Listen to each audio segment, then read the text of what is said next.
하지 않은 분들에게는 굉장히 부담으로 들릴 수 있는 말씀이거든요.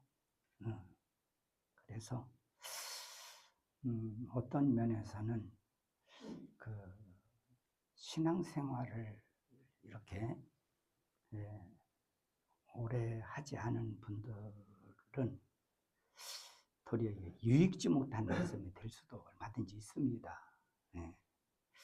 그럼에도 불구하고 제가 이 10의 1조를 말씀을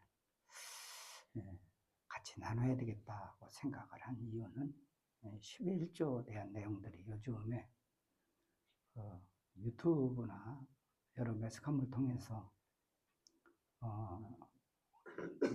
오해되는 부분들이 참 상당히 많은 것 같아서 적어도 이것은 우리가 성경적으로 우리가 같이 확인해 보자. 우리 기성 성도들은 그런 면에서 우리가 알아야 될 필요가 있겠다는 생각이 들어서 그래서 성경에 들어가서 이거를 확인 차원에서 한번 말씀을 같이 공유하고자 이렇게 준비해서 말씀을 이렇게 드리고 있습니다.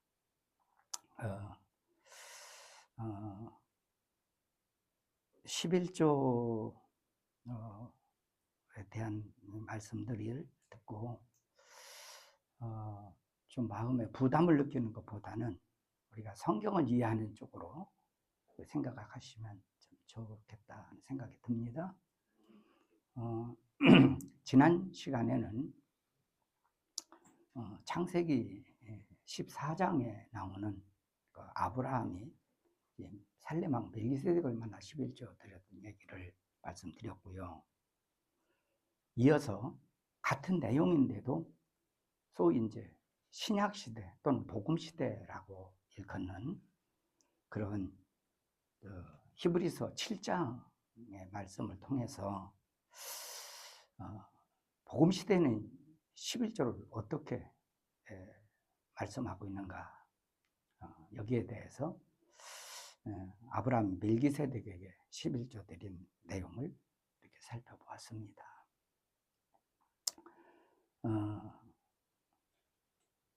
구약에서는 그냥 아브라함과 멜기세덱 관계만 설명하고 맙니다만은 똑같은 내용을 히브리서 7장에서 우리가 지난 시간에 같이 이렇게 말씀을 봤습니다만은 거기에 보면 아브라함이 10의 1조를 살렘왕 멜기세덱에게 드린 이 멜기세덱은 예수 그리스도를 예표하는 인물이었다라는 것을 우리가 확인할 수 있었습니다. 그러므로 이 복음적으로 본다면, 신약적으로 본다면 아브라함도 멜기세덱의 11조를 드린 것으로 아브라함과 멜기세덱 관계로 끝나는 것이 아니라 그것은 곧 예수님께 11조를 드린 것이라고 히브리서 기자가 이렇게 해석해주고 있다는 사실도 우리가 확인해 보았죠.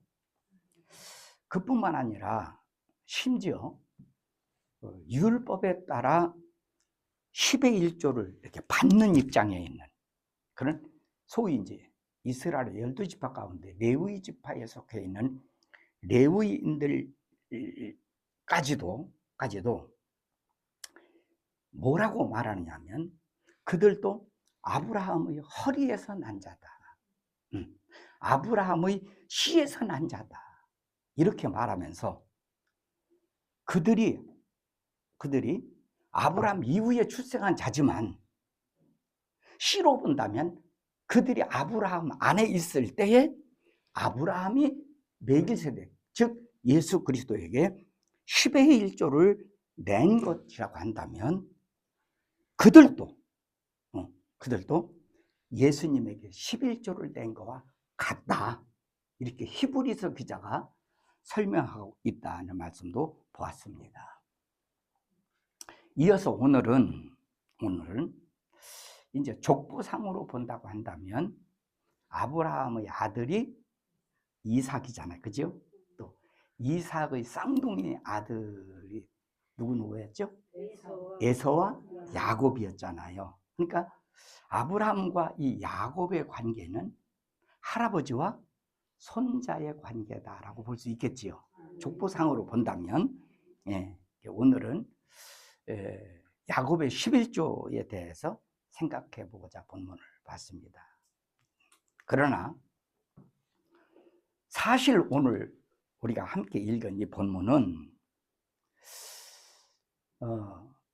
제가 오늘 11조에 야곱이 11조에 대한 소원에 대한 말씀이 나왔기 때문에 여기에 11조를 이렇게 말씀드리려고 합니다만은, 사실은 본문의 핵심은 11조가 핵심은 사실 아닙니다.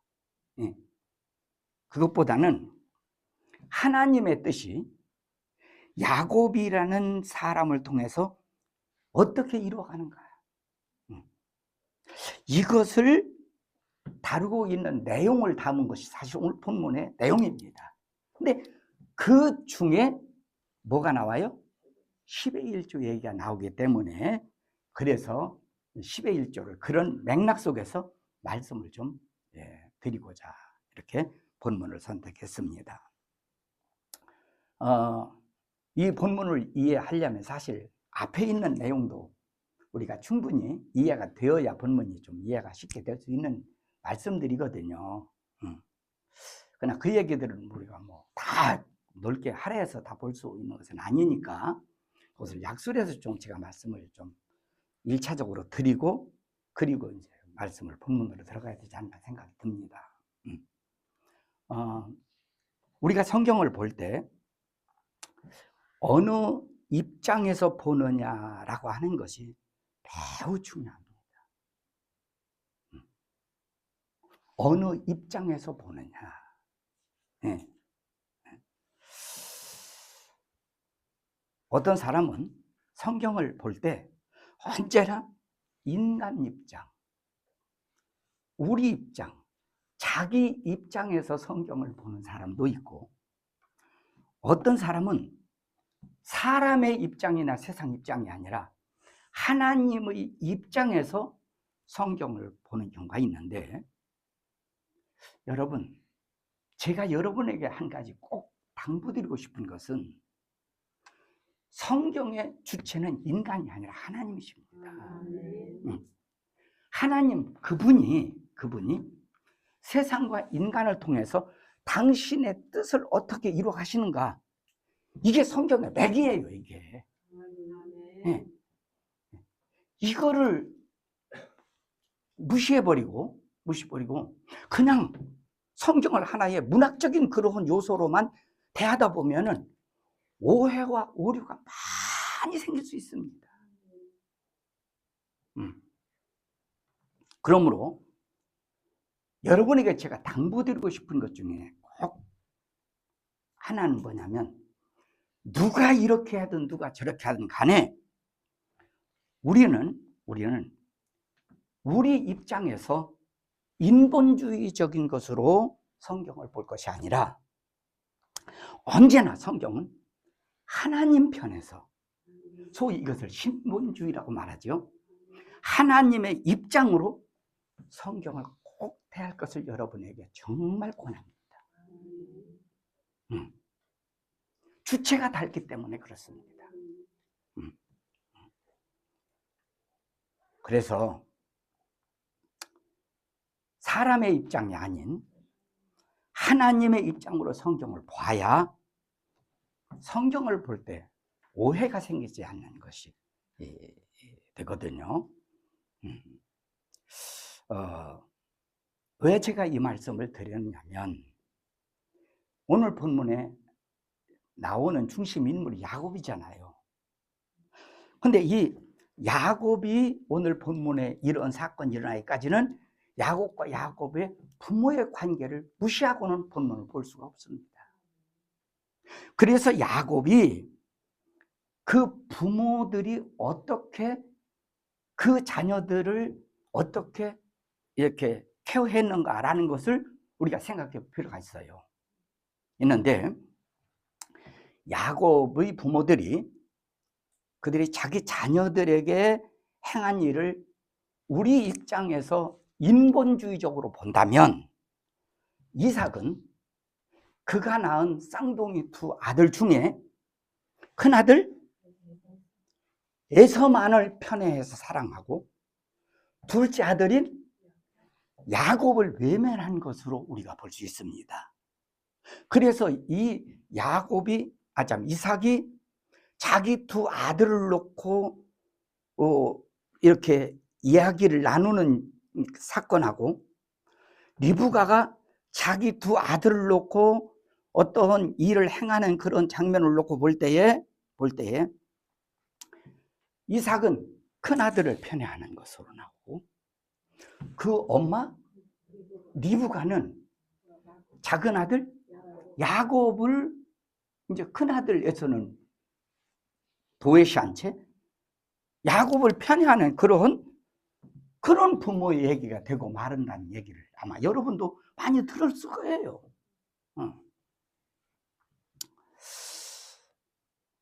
그러나 저는 그렇게 보는 것은 바람직하지 않다 생각이 들어요. 왜?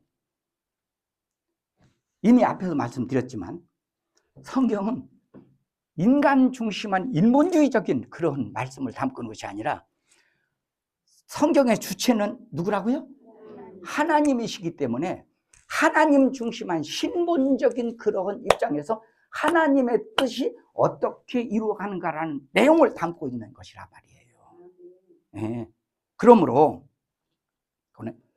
같은 이삭과 리브가가 자기의 두 아들들을 다루는 장면을 하나님 편, 즉 신본주의 입장에서 본다고 한다면 리브가는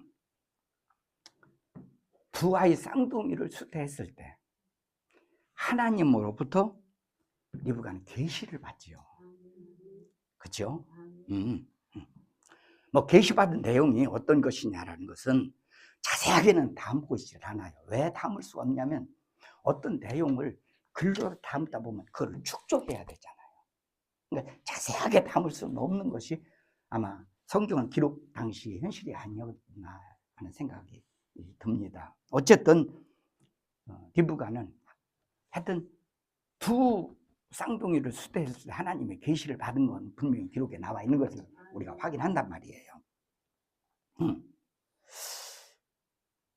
그러므로 하나님의 계시를 받은 리브 입장에서는 큰 아들이 중요하냐 작은 아들이 중요하냐 이게 중요한 게 아니에요. 그게 아니라 이 리브가는 자신이 어떤 그런 저주를 감수하면서까지라도 하나님이 자기에게 계시하신 그 말씀을 성공시키기 위하여 최선을 다하는 그 어머니의 신앙의 모습을 보여주고 있다는 사실입니다.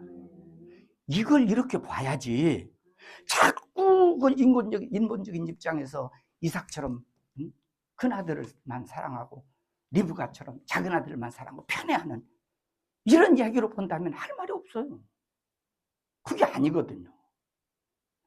여러분 이 사건뿐입니까?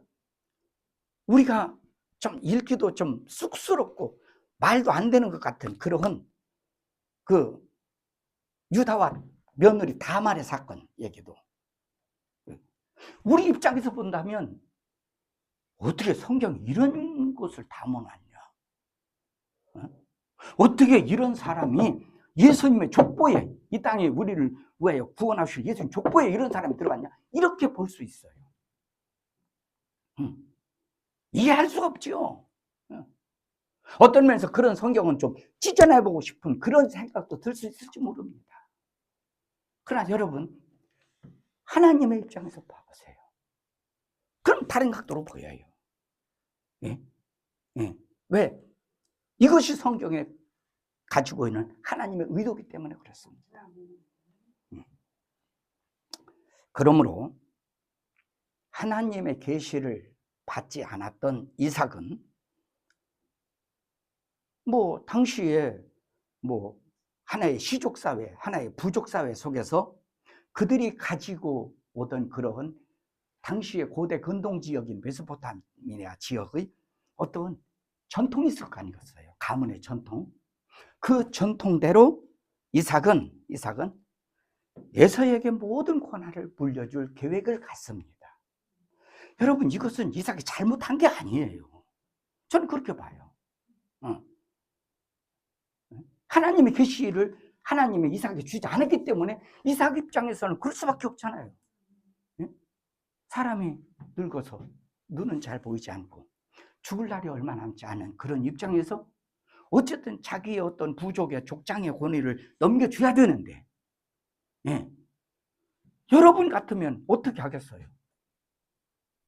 당시의 어떤 제도나 당시의 어떤 전통이나 당신의 가문대로 그렇게 하려고 않겠어요? 이건 불신앙이라고 나는 보지는 않습니다. 이삭의 입장에서는 그럴 수밖에 없었다는 사실이거든요. 그러나 하나님의 계시의 말씀을 받을 리브가는 그 말씀을 받자마자 장래에 있을 하나님의 나라가 그에게는 마음속에 그려졌어요. 그래서 앞으로 도래될 하나님의 나라를 바라보고 그 하나님의 나라를 세우고자 하는 그런 모험적인 산 신앙인의 모습이 리브가의 모습이었다. 여러분, 이렇게 봐야 된다는 것입니다. 자, 본문으로 들어가서 좀 살펴보겠습니다. 형 에서는 자기가 아버지 이삭으로부터 당연히 물려받을 줄 알았던 장작분을 누구에게 뺏기고 말아버렸죠? 야곱에게 뺏기고 말아버리자 결국은 에서가 그 뺏긴 장작분을 회수하려면 누가 없어야 돼요? 예? 야곱만 없으면 얼마든지 에서는 그 다음에 차서가 당연히 자기가 장작분을 갖게 될 거 아니겠어요? 그러다 보니까는 에서가 무슨 모략을 꾸미죠? 무슨 모략을 꾸며?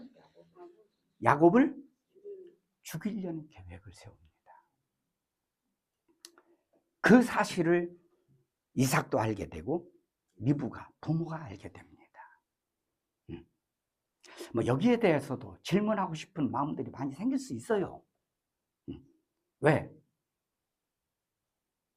아니, 이삭이 하나님의 계시를 받지 않고 리브가가 계시를 받았다면 얼마든지 이삭에게 자기 남편에게 자기가 하나님으로부터 이런 계시를 받았다고 얘기할 수도 있으련만 어떻게 얘기를 않고 리브가는 일방적으로 이렇게 자기 남편을 속이면서까지 이렇게 하느냐 할 수 있어요.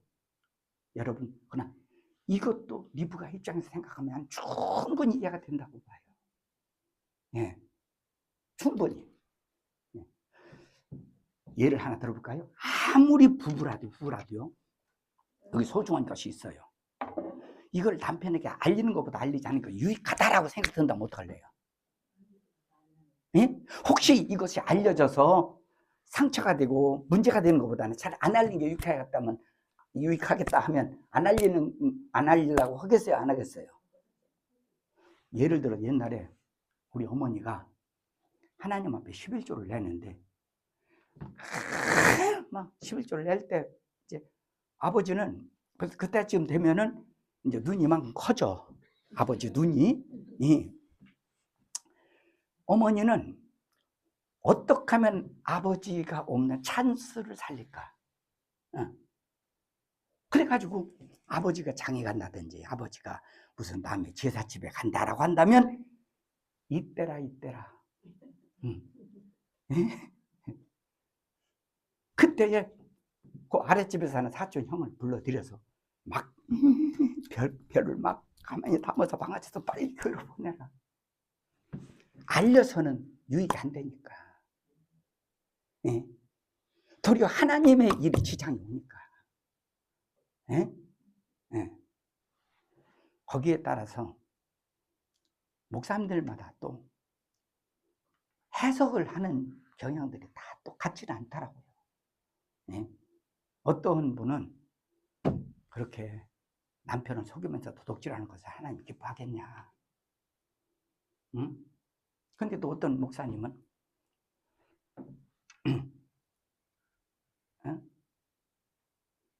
남편 걸 도둑질하는 것이 더 유익하냐, 하나님 것도 도둑질하는 것도 더 유익하냐.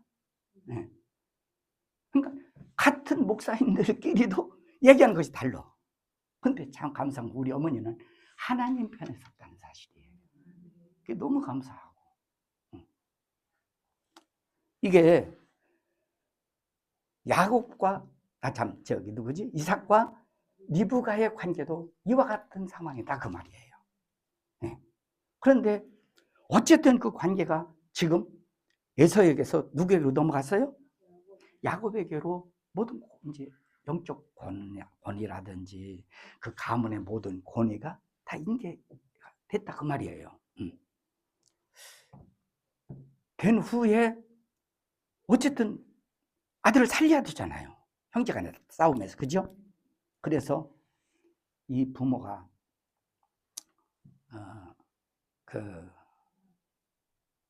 지금 살고 있는 브엘세바라는 곳은 이스라엘의 최남단 도시입니다. 우리나라로 말하면 부산 같은 지역이다라고 생각하시면 돼요. 거기에서 야곱을 그 거리상으로도요, 우리나라 아마 그 향화자매 그 친정집과 같이 그 정도 거리는 될 거예요. 브엘세바라고 하기도 하고 하란이라고 하기도 하거든요. 지금은 이제 거기가 어디죠? 지난번에 금방 생각 안 나네. 이스라엘의 북쪽에 위치한 나라인데, 거기 지역에 인접한 그런 곳이거든요. 근데 어쨌든 야곱을 이 리브가의 그 오빠가 사는 그 라반의 집으로 거기를 도피시켜서 보냅니다. 빨리 떠나라. 네 형 붙잡히면 너는 죽어. 그러니까 빨리 가라. 그래서 야곱은 자기의 부모님의 말을 따라서 외삼촌 라반이 사는 그런 소위 하란, 또 다른 말로 말하면 브엘세바지요. 저기 그 바단 아람이라는 것이죠. 그곳으로 이렇게 이제 뭐 지금 같으면 뭐 차로 가겠지만 그 당시에는 전부 다 걸어가는 시대였으니까. 그래서 이제 가던 중에 해가 저물어 갑니다. 그래서 어쩔 수 없이 길을 가다가 노숙을 하게 되잖아요. 그때 이제 오늘 본문의 10절에서 12절에 보면은 거기에서 돌을 베개 삼고 잠들었더라라고 말하잖아요. 근데 여러분, 이것은 당시의 이 모습을 그냥 표현한 얘기지, 이것을 보고 여러분이 감동받아가지고 나도 잘 때 돌베개 베고 자야 되겠다 한 다음 입이 뚫어져. 그렇게 하면 안 돼요. 여기 얘기는 의도는 그런 측면에서 하는 얘기가 아니고 이 돌을 지금 무엇으로 상징하려고 지금 이렇게 내용을 담고 있다는 것을 알아야 됩니다. 예. 그 이제 돌을 이제 베개 삼고 잠자다가 이제 꿈을 꾸게 됩니다. 예. 근데 여러분 여기서 야곱이 꿈을 꿨다 또는 뭐 야곱의 아들 요셉이 꿈을 꿨다, 꿈 얘기가 구약에 보면 가끔 나오잖아 이렇게. 근데 그 꿈하고 여러분 지금 우리가 꾸는 꿈하고는 다릅니다. 지금 우리가 꾸는 꿈은 다 개꿈이에요. 네. 성경에서 말씀하고는 꿈은 하나님의 계시적인 꿈입니다. 이걸 똑같이 생각해. 내가 꾼 꿈이 현실에서 그렇게 이루어졌다 할지라도 그거는 성경에서 나오는 꿈하고는 전혀 상관없는 거예요. 연결시키지 마요. 예. 그래서 가끔 어떤 분이 저한테 와서 꿈을 꾸고서 와서 나한테 이 꿈이 뭐냐고 물어봐요. 내가 꾼 꿈도 다 모르는데 남이 꾼 꿈을 내가 어떻게 알겠어요? 예? 그래서 내가 개꿈이라고 그러면 아이 목사님한테 얘기를 했더니 예? 나도 몰라. 너 어떻게 알아? 예, 우리 속담에 좋은 말이 있어요. 꿈을 놓고 하는 얘기가 뭐냐면 꿈보다 해몽이 좋다고. 여러분 누가 꿈 얘기하면요 좋게 얘기해 주세요. 예, 지옥 갈 꿈이 그렇게 말하지 말고. 예, 그게 정답이라고 생각합니다. 좋은 얘기가 좋지.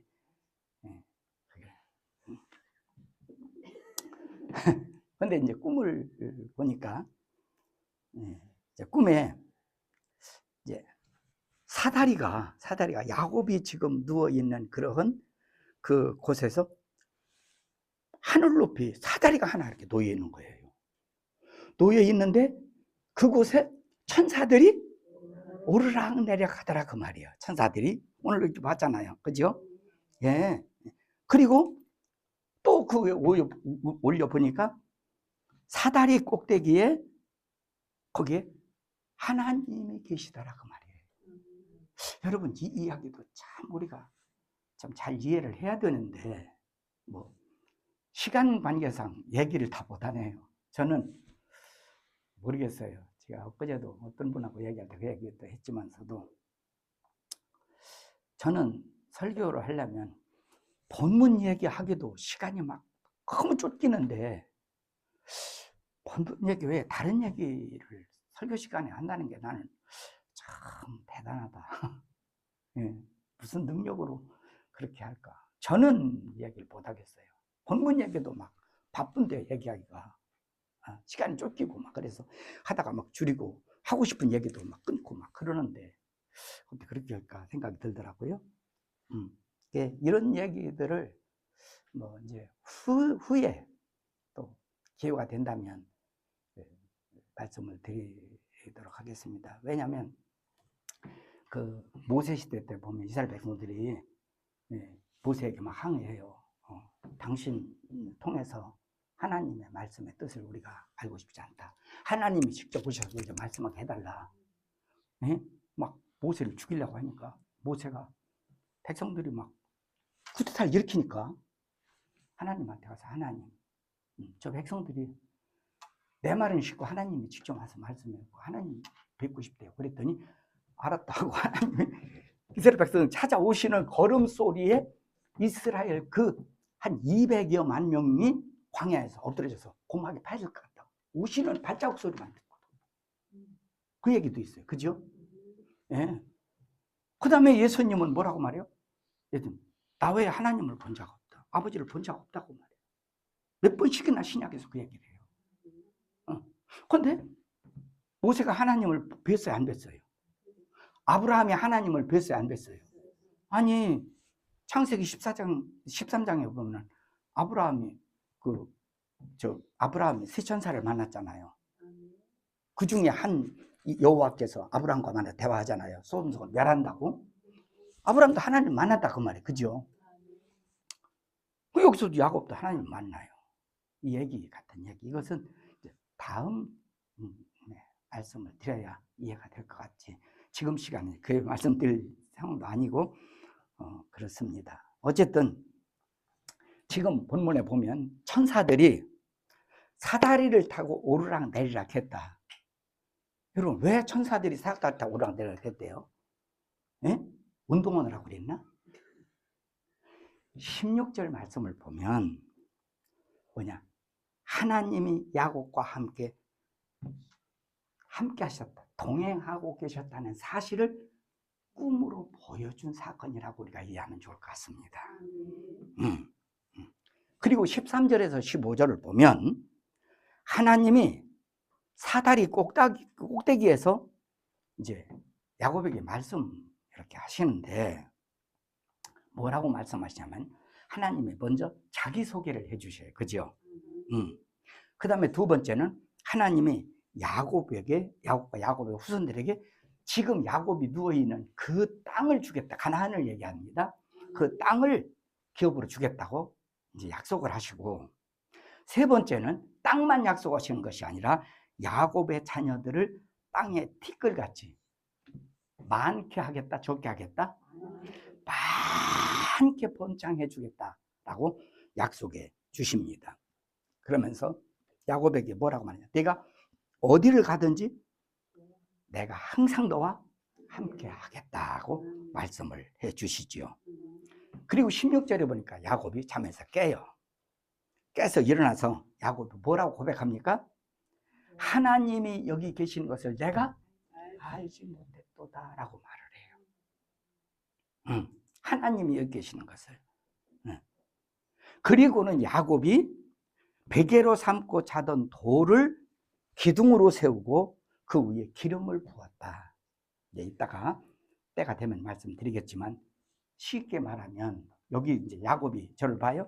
이렇게 이제 베고 자던 그러한 그 돌 베개를 세워놓고 거기다가 기름을 부었다는 얘기거든요. 이거는 다른 말로 말하면 단을 쌓았다는 얘기인데, 예배를 드렸다고 보시면 좋을 것 같아요. 이따 조금 더 말씀드릴게요, 그 관계를. 그리고 그 원래 그곳의 지명은 루스라는 이름을 가지고 있었는데 야곱이 개명을 합니다. 뭐라고 개명했죠? 베델. 근데 베델은 뜻이 뭐라고요? 하나님의 집이란 뜻이었다라고까지 말씀하고 있죠. 그리고는 20절에서 22절에 보면 야곱이 하나님께 세 가지를 소원해요. 뭘 소원하냐? 첫째, 하나님이 나와 함께 하셔서 하나님이 자기를 아버지 집으로 돌아가게 해주시면 하나님은 나의 하나님이 될 것이다. 첫 번째 그 얘기죠. 두 번째는 돌 기둥을 세우고 기름을 부어 단을 쌓은 이곳, 이 베델이 하나님의 집이 될 것이다. 두 번째 소원합니다. 세 번째는 그리고 반드시 이 하나님의 집에 10의 1조를 드리겠습니다 라고 소원을 합니다. 그죠? 세 가지 소원합니다. 네. 자기를 아버지 집으로 돌아가게 하시면 하나님이 자기 하나님이 된대요. 하나님이 배짱도 참 좋아. 이게 지금 누가 해야 될 소리를 누가 하는 거예요 지금? 예? 두 번째는 돌베개를 베고 자던 그런 그 돌에 기름을 부었던 그 베델이 하나님의 집이 될 것이라는 거예요. 네. 하나님의 집은 하나님이 정하면 자기가 정하나? 다 참 이것도 웃기는 일이고. 세 번째는 여기다 10의 1조를 드리겠습니다. 아니 뭐 소원할 게 뭐가 있어, 그냥 드리면 되는 거지. 그게 소원까지 해야 될 일인가?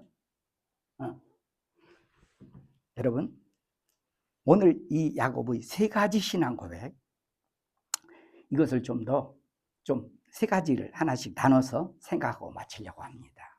첫째, 야곱이 뭐라고 말하냐? 하나님한테 하나님이 나를 아버지 집으로 돌아가게 해주시면이라고 말합니다. 이때 여기서 아버지 집이라는 것은 여러분 구약시대에는 하나님을 아버지라고 부르지 못했어요. 심지어 예수님 시대 때, 사복음 시대라고 말할 수 있겠죠.